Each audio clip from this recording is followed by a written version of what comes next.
का पार्ट नहीं है, ठीक है।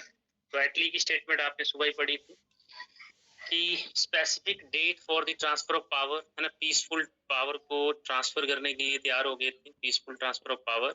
स्पेसिफिक डेट, क्या डेट दी थी वो, याद है किसी को? 30 जून 1948। 30 जून 1948। 30 जून 1948। हाँ जी, 30 जून 1947 या 48? 48 सर। 48 सर। ठीक है। अब देखो हाँ, बी ऑप्शन देखिए, the possibility of India's partition, ठीक है।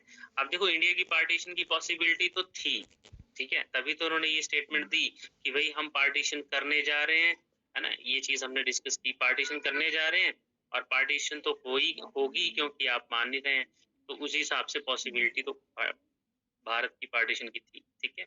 सी ऑप्शन नहीं, the construct the continuation of British rule in India, ठीक है।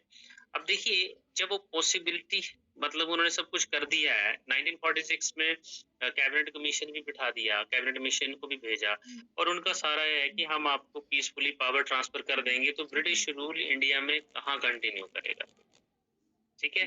अब ये करेगा कि नहीं करेगा वो है। फिर फोर्थ ऑप्शन थी the lapse of British power and obligations regarding princely states, ठीक है।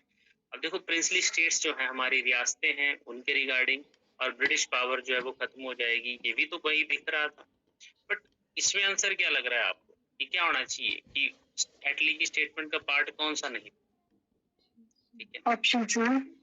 ऑप्शन सी दिख रहा है सामने, क्योंकि ब्रिटिश रूल की कंटिन्यूटी कहाँ रहेगी भारत, ठीक है, तो ये गलत।